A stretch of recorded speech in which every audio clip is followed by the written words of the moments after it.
Tonight, a Costco is being planned for Duluth. We'll tell you where it could be going and what hurdles the project still has to clear. And 1 year ago today, Duluth was getting pummeled by a massive storm system that caused millions of dollars in damages. Now Dave is tracking another system currently over the Dakotas. And after days of controversy and Twitter beefs, the president is en route to Minnesota as tens of thousands await his rally in Minneapolis.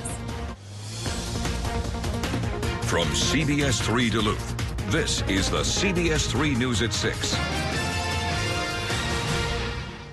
Good evening, I'm Kristen Baki. And I'm Anthony Matt. Thanks for joining us. Today marks the 1 year anniversary since a powerful storm wreaked havoc on Canal Park and Brighton Beach. On October 10th of last year, a strong low pressure system brought heavy rain, strong winds, and high waves. Areas from Canal Park to Indian Station and Brighton Beach were hit the hardest as the sidewalks were ripped up, boardwalk panels flipped over and tossed around, along with rocks and debris getting thrown. The storm caused $18.4 million in damages. It was the third storm in a year that caused severe damage to the lake walk. Meanwhile, a year later, since Duluth faced that storm, a different type of storm is headed towards the Northland. This one, snow. This was a scene in Bismarck, North Dakota this morning. Police responded to dozens of car crashes, but only one person was hurt. A number of flights at Bismarck Airport were canceled or delayed. It's the first of what's expected to be 2 waves of a snowstorm. The storm could break October snow records across much of the Dakotas as it intensifies and dumps up to 2 feet of snow through Friday night. The National Weather Service office in Bismarck says it's a, quote, potentially historic October winter storm. All right, Dave joins us now. And Dave, we're told this is the same storm that is headed our direction. Now, what can we expect to see? When can we expect to see those first flurries? Flurries probably late Friday night, Saturday morning. From now until then, it's the rain portion of the low pressure system coming to call.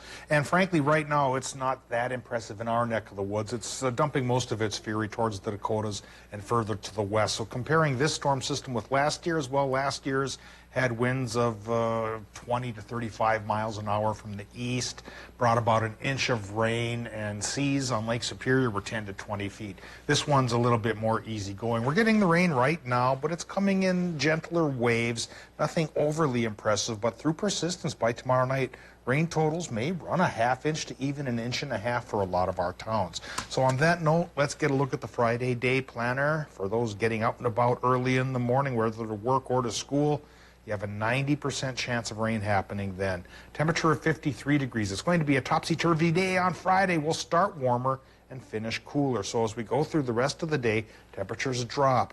Rain chances fade away a little bit too, from 90 to 60% by noon and from 53 to 47 by tomorrow afternoon. 40% chance for rain. High temp, if we can call it a high, only 40 degrees. That's setting us up for the cool conditions for the weekend to get the snow. How much will stick? We'll show you the latest chart in a few more minutes. All right, thanks, Dave. President Trump's Keep America Great campaign rally will start in just about an hour down in Minneapolis at the Target Center. This is a live look at the Target Center, and you can see people starting to take their places there. The president departed for Minneapolis in Air Force One around 4 p.m. Central Time, according to NPR. 8th District Congressman Pete Stauber is also on board. People have been lining the streets outside the Target Center today in preparation for the campaign event tonight. Before departing the White House, the president remained confident in turning Minnesota red in the 2020 election. We have a line right now in Minnesota that's many blocks long. I think I can win Minnesota, yes. Air Force One arrived in Minneapolis just shortly around 6. Meanwhile, Vice President Mike Pence and Second Lady Karen Pence are also in town today and will be making an appearance at the rally. They landed in Minneapolis this afternoon and met with police officers and firefighters before departing for a tour at safety signs in Lakeville. We will be live streaming the full campaign rally on our Facebook page and website, CBS3Duluth.com. Meanwhile, Minnesota's DFL chairman released a statement regarding the visit. Ken Martin said, in part, quote, Trump is coming to our state after spending the week attacking our hardworking public servants and facing scandals on every front. We already know he has broken his promise to the people in our state to work for them. Minnesotans recognize a scam when we see one, end quote. One of the two men that were involved in a heroin bust back in May has now been charged in federal court. Otis Weaver was one of two men that took part in the largest heroin bust in the history of the Duluth Police Department. According to officials, the heroin seized had an estimated cost of $350,000. Weaver was arrested along with Eric Black. Black was transferred in June to Illinois for a first-degree charge out of Chicago. There's no word on when Weaver will appear in federal court. An update tonight surrounding the suspicious death of a 47-year-old man in rural St. Louis County. A medical examiner has ruled his death a homicide. The St. Louis County Sheriff's Office says Frank Gerald Meyer was found at his home on Tuesday after a 911 call requesting a welfare check. He had not been heard from for days prior to when he was found.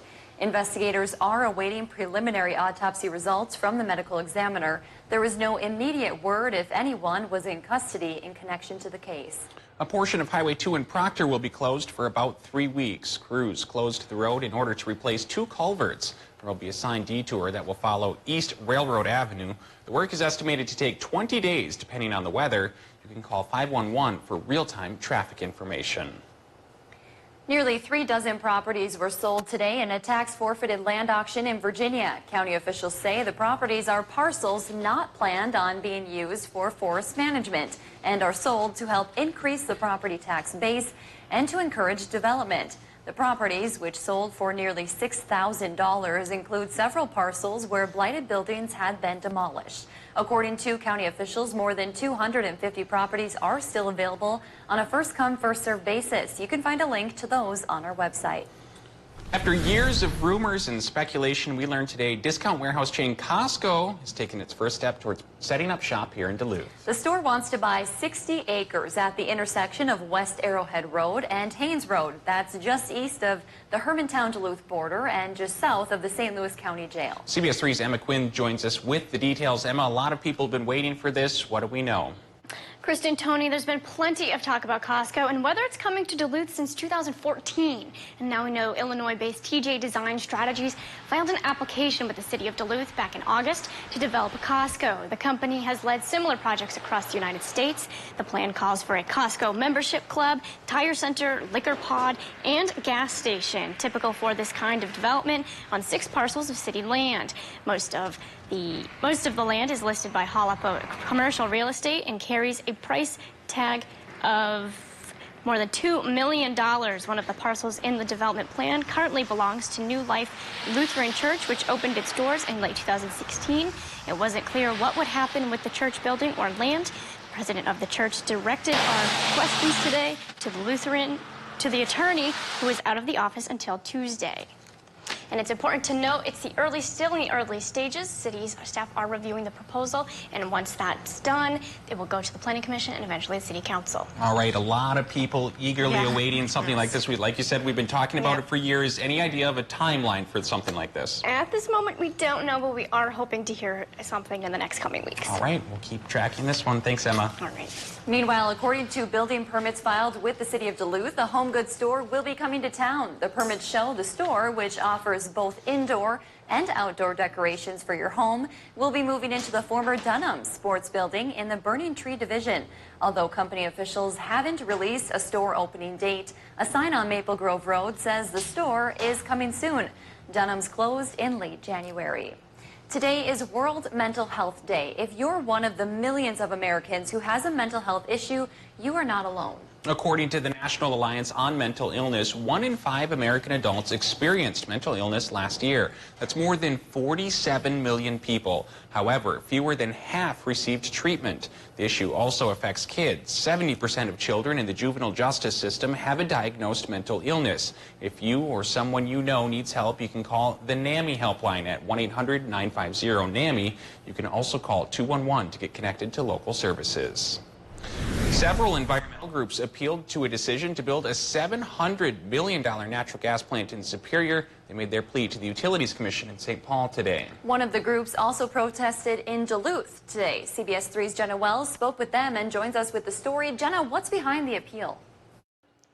The groups say no one did an environmental review before the Public Utility Commission's 3-2 vote approving the plant. Protesters believe the Nemadji Trail Energy Center will have a negative impact on the climate because it will burn fossil fuels. The group Friends of the Climate gathered at the Lake Superior Plaza this afternoon. They want the Minnesota Public Utilities Commission to reverse its approval of the Energy Center. Izzy Latterman is a member of the group. She says they're focused on reducing the impact climate change will have on their future. It might seem insignificant that it's just one gas plant, but this is our community, and every local thing adds up to a national thing. So taking away one gas plant will have a huge impact in the climate crisis and bettering it. Friends of the Climate says they wanted to make sure their voices were heard. The group is made up of young people. They believe the changing climate will impact them the most. Minnesota Power and Dairyland Power worked together on the proposal, and they say the regulatory process is still underway. They say they look forward to being a part of that process. Still to come on Live Local CBS 3, when you think green and snowmobiles, you probably think Arctic Cat. We'll tell you what UMD is doing to change that next. The change has started from 70s yesterday to only 50s today to even cooler tomorrow, with rain first and perhaps snow to follow. Show you the latest estimates on how much of both flavors could come our way coming up in just a minute or two. Live, local, CBS 3 News at 6 with Kristen Vaki, Anthony Matt, Kelly Hinson, and weather with meteorologist Dave Anderson on Live, local, CBS 3. CBS 3 News is brought to you by Fond du Luth Casino. Welcome to Medical Insight, a weekly healthcare feature brought to you by the experts at Essentia Health. Here's your host, Louis St. George.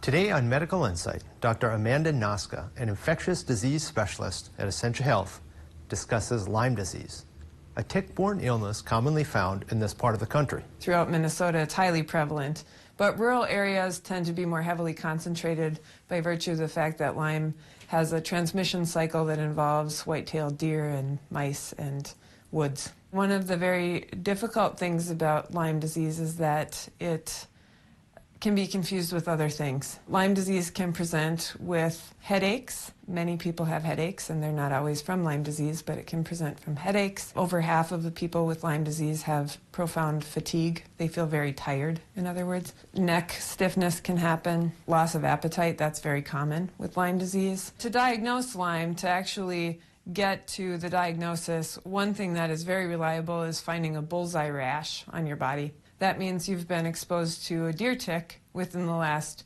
7 to 14 days usually, and it's a sign of acute Lyme disease, early localized disease, and that is a telltale sign that you probably have Lyme disease and should get treatment. Aside from daily tick checks, Dr. Noska suggests wearing dark-colored clothing, tucking pant legs into socks, and using DEET-containing repellent. We have a very high incidence here, so removing ticks, if they're stuck to you, is important, especially before they're what we call engorged or full of blood. If you have 36 hours from the time a tick is on you to removal, you're unlikely to get Lyme disease because it takes a while to get into the body and manifest itself as infection. For Medical Insight, I'm Louis St. George. This Medical Insight was brought to you by Essentia Health. To learn more about the services we offer, visit essentiahealth.org.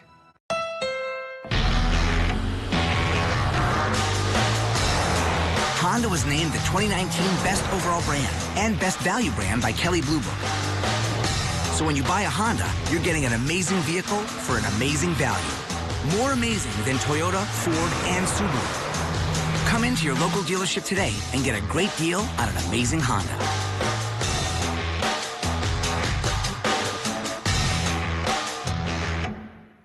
CBS Tonight. Just call Georgie Cooper the Candy King. I'm impressed. What can I say? I'm entrepreneurialistic. Then, the new hit comedy, The Unicorn, is back with even more game. You're fantastic, and you're going to make some guy very happy. Or a woman. No judgment there. We will tip a lot. A new episode of The Unicorn after a new Young Sheldon. CBS Tonight. We'll see you then. Now, the CBS 3 Duluth Weather Max forecast with meteorologist Dave Anderson. Well, all heck is trying to break loose to our west. From Montana to North and South Dakota, they are getting snow, and it's probably going to add up through persistence over the next couple of days. But on a bright note for our region, well, the winter storm watch that was to our west is backing up further to our west. Yesterday it was pushing towards Beltrami County and Bemidji, but now it's dialed down more towards the Red River Valley. And so we're going to get something, but it isn't going to be as bad as it could be. Still, it probably will behoove us to drive cautiously this weekend, because even a trace to 3 inches of snow can slick up the roadways. And again, our skills are a little bit rusty after, what, a whole 5 months off from driving in the snow? Only 5 months. All right, let's take a look at what's happening right now with current conditions at the airport in Duluth. Well, the live picture shows you what's going on down at the harbor. And even though there's a storm system on our doorstep, yeah, it's not as vigorous as the one we had on this date last year. Right now, though, we have a cloudier sky, getting a couple of showers, and current temp is 55. The wind is easterly 14 miles per hour, but that's about half of what it was last year. Relative humidity 83% and air pressure 29.83. Current regional temperatures still trying to be on the warmer side. Yesterday, 70s was definitely the warmer side. Now 50s may be the best we can manage here for the next 7 days.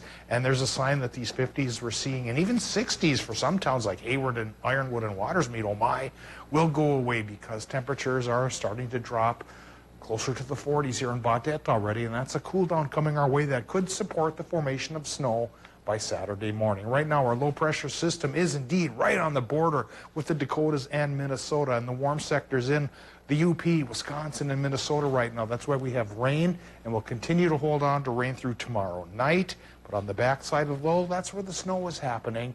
And at least a rain and snow mix will be coming our way for both Saturday and Sunday. So let's show you the estimates. First, we'll talk about the rain. Could be a bit of a soaker here. We're looking at about a ½ inch to an inch around the region here, close to an inch International Falls and Duluth, about a ½ inch towards Hayward. And that's on top of what we've already received here, an inch 0.3 towards Grand Marais. Now let's factor in the snow.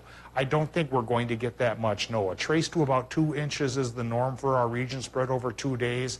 You know, maybe close to 3 inches for Hayward, 1.5 inches here in Duluth, and maybe an inch straight up towards International Falls. It's from Bemidji points west where things will be indeed snowier. Now, forecast tonight, rainier for our area. We're looking at low temps to actually be warmer than the morning here. So we start off in the 50s, rain is likely, and as we eye up Wisconsin and Michigan, we're going to find out that low temps there will be in the 40s and 50s as well, with a good chance of rain continuing. And now we call it topsy-turvy tomorrow because tomorrow's highs will be lower than the overnight lows. Highs in the 40s with rain likely for Friday for Wisconsin and the UP. Upper 30s to 42 or so, 43 for Minnesota. Rain likely. Windy too, southwesterly 10 to 20. And now with the extended forecast, we go from the rain on Friday to the mix possible on Saturday and Sunday. And by the time the mix wraps up Sunday night, again, a trace to about 3 inches for our region. A break with a cloudier sky on Monday, but another round of mixes could come a-calling on Tuesday and Wednesday. At this stage of the game, it looks like that go-around won't be that impressive either. All right, I'm okay with that. I think even some of the hardcore snow fans aren't ready for it quite yet, so I haven't heard too many complaints that the snow is going to fall in the Dakotas and not strike us. There's still fall colors to go see, so let's get that out of the way. Yeah, there's still grouse to go out and peruse and pursue out in the woods. Right, we still have a fall season to enjoy here, so a little bit longer. Thanks, Dave. UMD is highlighting ways for the community to go green. The university hosted its 10th annual Sustainability Fair today. The event features area groups showcasing what they're working on to be more sustainable. The UMD Clean Snowmobile team was there. Club members worked to design a cleaner, quieter, and more efficient snowmobile. The skills they learn can help them land jobs after graduation while keeping the sport alive. If we don't have clear snowmobiles, eventually they'll get banned with new regulations. So every year, manufacturers have to make them cleaner and quieter and more efficient. Otherwise, they're going to take away the industry. The fair also had a free pop-up store featuring cold weather gear. Students could go through the donated items and grab what they need for winter. The winter season is when the most fires occur, and the Duluth Fire Department wants everyone to know how to prevent one from sparking. With the temperatures expected to drop this weekend, it's important to be careful with space heaters and other electrical devices. Jonathan Otis, the Deputy Fire Marshal for the City of Duluth, says it's important to take precautions not only with your space heaters, but also your power strips and extension cords. The benefit of an overload protected power strip is that if you overload it, it'll pop the circuit and it will have to be reset. So that actually stops the flow of power through the strip and it won't cause a fire. This event was part of a series of presentations the city put on for National Fire Prevention Week. All right, Kelly's here now. Kelly, what's coming up in sports? Hi. A familiar face is in town for UMD's game against Minnesota State. Mankato won from the range, from Kristen's neck of the woods. Plus, not quite as lovely of a day as the last few days, but playoff soccer commences. Highlights next. Seize your new Can-Am from Duluth Lawn and Sport, the region's largest power sports dealer.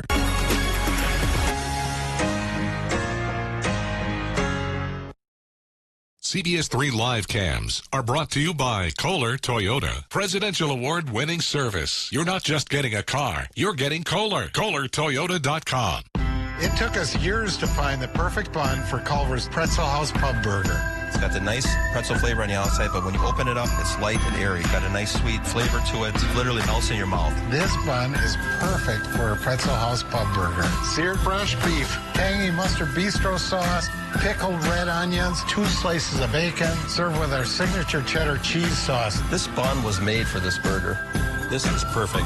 I think it's an awesome burger. Welcome to Delicious. When it's time to shop for Medicare, it's hard to know where to look. But then I found Essentia Care, a Medicare plan from UCare that partners with the folks I already know at Essentia Health. I can visit any of Essentia Health's 15 hospitals and 75 clinics. My plan is not only affordable, it covers my prescriptions too. And there's just one number to call whenever I need help. Learn more about Essentia Care by visiting ucare.org/Essentia. November is Veterans Month at Black Bear Casino Resorts. We thank you for your service. Present military identification and receive 20 bonus entries for the November promotion each day. Plus, all day, every day, veterans receive $2 off at 7 Fire Steakhouse, 10% off at the Sage Deli, 25% off at the coffee shop, and 10% off merchandise at the gift shop. And register at the Players Club for 2 times your points all month long. Visit blackbearcasinoresort.com for more information. Make the Bear your place. Stop by your local Super One Liquor for all your party and gathering needs. With locations throughout the Northland and northern Wisconsin, Super One Liquor has a commitment to delivering outstanding service, variety, and top quality wines and spirits. And don't forget the massive variety of ice-cold beer and beverages, all at the low prices you've grown to expect. Visit superoneliquor.com anytime to view our weekly ads and in-store specials. So stop by your local Super One Liquor store. Come for the service. Lead with the savings. Are you looking for smart wool this winter season? Nobody carries more smart wool than Northwest Outlet. Smart wool socks defeats the competition. You can't find a warmer, more durable wool sock to keep your feet warm this winter. Work, casual, everyday living in the Northland. Smart wool will outlast the competition. You won't have dry, itchy, or sweaty feet this winter because Smart wool works. Get Smart wool at Northwest Outlet, the store that saves you more. 1814 Belknap Superior, where laybys are welcome.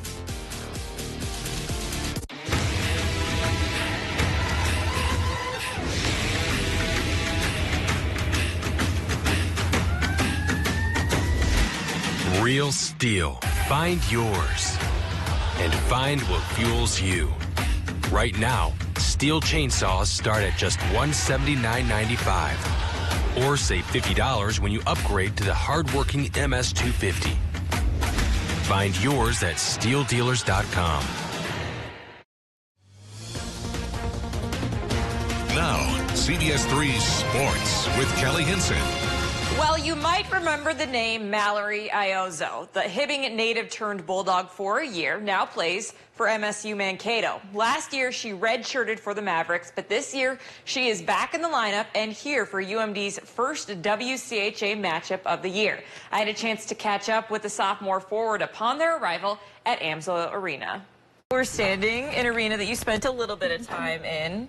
What kind of memories do you have just stepping into Amsoil? Yeah, it's kind of weird. All the girls were asking me, like, what's it feel like coming back here? And honestly, like, I'm just really excited to see some of the girls that I got to play with. You're a little further from home now. Do you like being, so far away from Hibbing, Minnesota? Yeah, so, like, obviously all my friends know I'm a homebody, but I feel like I have such great roommates, friends, like, our team is so close that it doesn't feel like I'm 4.5 hours away from home. What do you love most about Mankato and being in the hockey program? Definitely the girls make it fun going to the rink every day.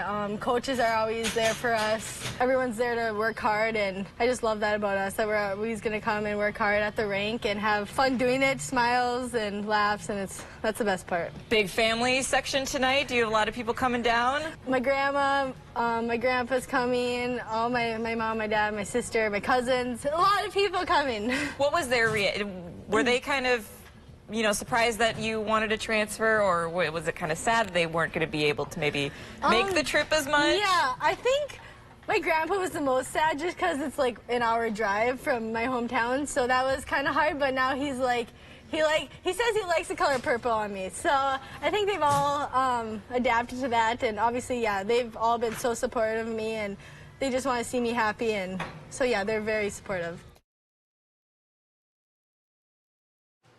You can catch those jerseys in that full interview with Mallory tomorrow night when they get going with WCHA action this weekend. The team welcomes in Minnesota State Mankato for a series starting on Friday. Watch it on FSN on Friday at 3 p.m. Quickly, Section 7 AA playoff soccer action. 12th ranked Proctor girls taken up on Duluth Marshall. Already up 1-0 in the first half. Marin Friday making a run, goes off the outside of her right foot and in for her second goal of the game. It was 2-0 at the half. In the second half, a deflection gets to Tori Hansen, and she goes on to bury it. Duluth Marshall wins it in a shutout, 3-0. They advance to take on the winner of North Lakes and North Branch. It's cold out there, guys. Can't stress enough. Definitely cold. But it's playoff it's time, get so I colder. guess it heats it up a bit. Thanks, Kelly. Tonight on the CBS3 News at 10, the president, as you can see, Air Force One has just landed in Minnesota. We are waiting for him to come off of the plane, and he's here for his campaign rally in Minneapolis. The visit comes after several days of back and forth with the Minneapolis mayor, who said President Trump was not welcome here. Tonight on the CBS3 News at 10, we'll recap the highlights of the president's visit and tell you why he is focusing so much on turning Minnesota red. And just a reminder, we will be live streaming his rally on our Facebook page as well as on CBS3Duluth.com. Dave, how's the rest of the night looking? Cold, I imagine. Cooling. Yeah, it's actually fairly mild right now in the 50s because it's just going to get colder. By tomorrow afternoon, high temps will only be around 40 degrees. 60% chance of rain continues on Friday, and then the cooler part of the low comes across our region Saturday and Sunday, still looking at upwards of 80% chances for a rain and snow mix. And by the time we retire on Sunday night, there just might be a trace to 3 inches of accumulation in our region. But with high temps in the 40s for the rest of the week, this isn't going to stick. All right. Long. Thanks, Dave. Thanks, Dave.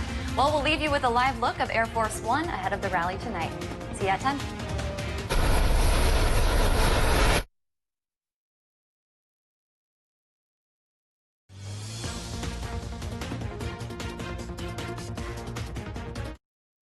CBS3 closed captioning.